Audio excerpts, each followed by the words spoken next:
Hello friends, एक बार फिर से आप लोग का स्वागत है CM Amitabh Srivastava YouTube channel में। आज का हमारा टॉपिक है इनकम टैक्स रिटर्न। मतलब कौन से एसएससी को कौन सी रिटर्न फाइल करनी है। आईटीआर 7 प्रकार के हैं, 7 टाइप्स ऑफ आईटीआर। तो आईटीआर 1, हम आईटीआर 1 को डिस्कस करेंगे। For individual being a resident, मतलब रेजिडेंट इंडिविजुअल होना चाहिए और उसकी total income up to 50 lakh होनी चाहिए। और उसके सोर्सेज ऑफ इनकम में क्या होना चाहिए? इनकम फ्रॉम सैलरी और पेंशन, 1 हाउस प्रॉपर्टी की इनकम, अदर सोर्सेज की इनकम, बट उसमें विनिंग फ्रॉम लॉटरी या फिर इनकम फ्रॉम रेस सोर्स शामिल नहीं होगा। और एग्रीकल्चर इनकम अगर उसकी है तो वो अप टू 50,000 होनी चाहिए। अगर इस कंडीशन को फुलफिल करता है तो एसएससी को आईटीआर 1 फाइल करना है। रेजिडेंट इंडिविजुअल आईटीआर 1 की कंडीशन ये है। अब मतलब कि अब आईटीआर 1 कौन फाइल नहीं कर सकता? Who can not use ITR 1 form? तो डिस्कस करेंगे। जिसकी total income exceeding ₹50 lakh, 50 lakh रुपए से अगर ज्यादा की इनकम है तो आईटीआर 1 फाइल नहीं कर पाएगा एसएससी। उसकी अगर एग्रीकल्चर इनकम एक्सीडिंग 5,000 है तो भी नहीं कर पाएगा। मतलब इसमें से कोई भी कंडीशन अगर फुलफिल कर रहा है तो आईटीआर फाइल नहीं कर पाएगा। आईटीआर 1 फाइल नहीं कर पाएगा। अगर टोटल इनकम एक्सीडिंग 50 लाख है तो भी नहीं कर पाएगा आईटीआर 1 फाइल।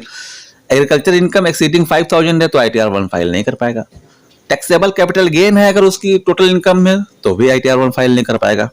अगर उसकी टोटल इनकम में इंक्लूडिंग है इनकम फ्रॉम बिजनेस और प्रोफेशन तो भी आईटीआर 1 फाइल नहीं कर पाएगा। Having income from more than 1 house property then he can not file ITR 1। If you are a director of a company, you cannot file ITR 1. If you had investment in unlisted equity share at any time during the financial year, then you cannot file ITR 1. If you are a resident but not ordinary resident, RNOR, you cannot file ITR 1. Non-resident, you cannot file ITR. Having foreign income, foreign assets, you cannot file ITR 1. So these are the conditions in which you cannot file ITR 1. Now it comes to ITR 2. ITR 2. ITR 2, any individual or HUF can file ITR 2 if he fulfills these conditions. कौन सी condition है? If his total income including income from salary or pension, income from house property, income from other sources, including winning from lottery and income from resource. तो lottery income या फिर रेसोर्स की income है तो उसको ITR 2 file करनी पड़ेगी। और उसकी total income should be above more than ₹50 lakh. Total income from the above should be more than ₹50 lakh. 50 lakh से ज्यादा टोटल इनकम होगी तभी वो आईटीआर 2 फाइल कर पाएगा। ये इसकी कंडीशन है। If you are a individual director in a company, you can file ITR 1, ITR 2. If you have an investment in unlisted equity shares at any time during the financial year, you should file ITR 2.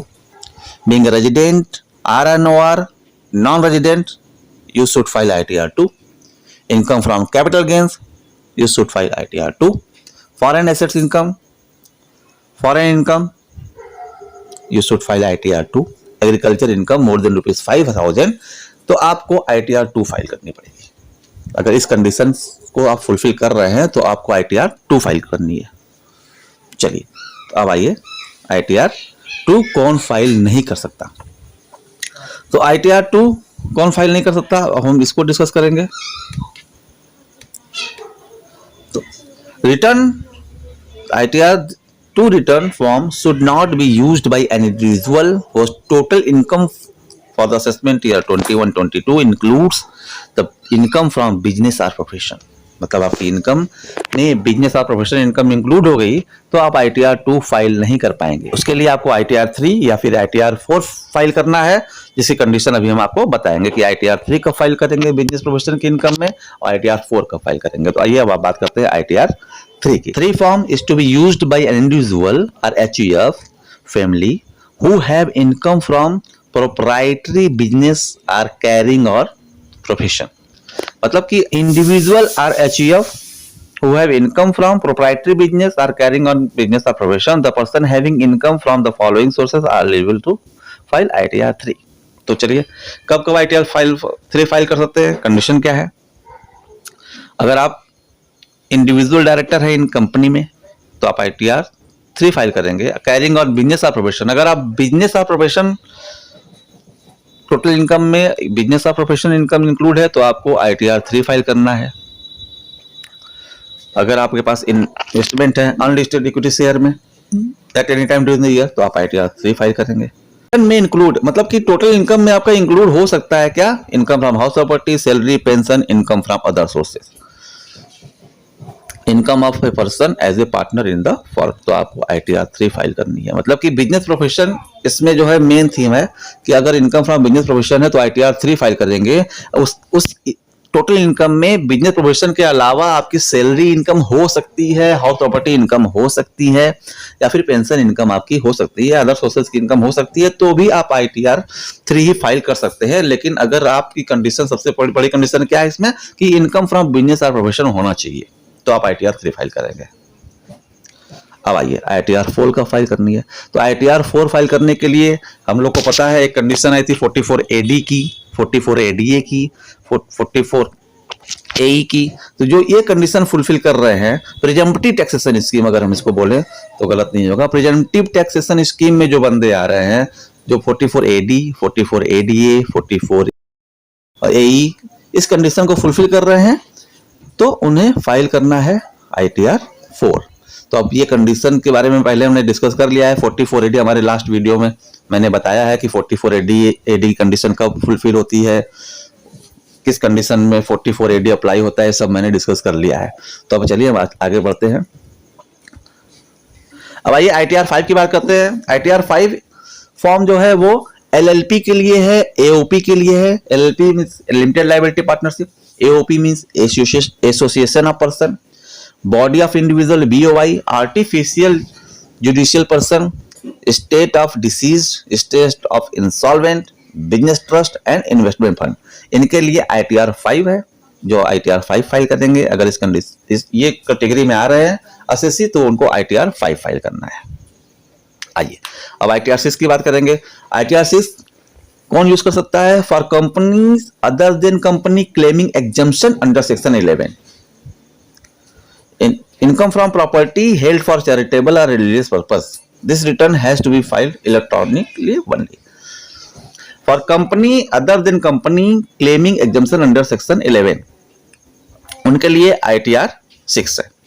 ITR 7 की बात हम करेंगे तो for person including companies including company, ध्यान दीजिएगा, for person including companies required to furnish return under section 139(4)A और section 139(4)B और section 139(4)C और सेक्शन 139(4)D और सेक्शन 139(4)E और सेक्शन 139(4)F. अगर इस कंडीशन को फुलफिल कर रहे हैं, सेक्शन को फुलफिल कर रहे हैं, इस कैटेगरी में आ रहे हैं, सेक्शन में आ रहे हैं, तो उन्हें ITR 7 फाइल करना है. तो अब आप बात कर लेते हैं हम कि Section 139(4) is required to be filed by every person in receipt of income derived from property held under trust.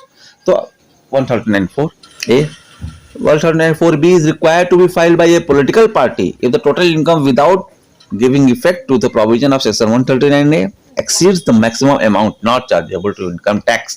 तो आपको ITR 7 फाइल कर सकते हैं. Return under Section 139(4)C is required to be filed by every scientific research association, news agency, association और institution section 10(23)A में, institution referred in section 10(23)B में अगर वो कवर हो रहे हैं, फंड और इंस्टीट्यूशन या यूनिवर्सिटी, अदर एजुकेशनल इंस्टीट्यूशन और एनी हॉस्पिटल और अदर मेडिकल इंस्टीट्यूशन है तो भी ITR 7 उनको फाइल करना है. तो सर ये हो गए टाइप्स ऑफ ITR और किसके लिए यूज होता है ये ITR. तो हमारे वीडियो को पसंद आए तो उसको लाइक करें, चैनल को सब्सक्राइब करें, वीडियो को शेयर करें और फिर हम एक अच्छा टॉपिक लेकर के, इंटरेस्टिंग टॉपिक लेकर के फिर आएंगे आपके साथ. तब तक के लिए थैंक यू सो मच.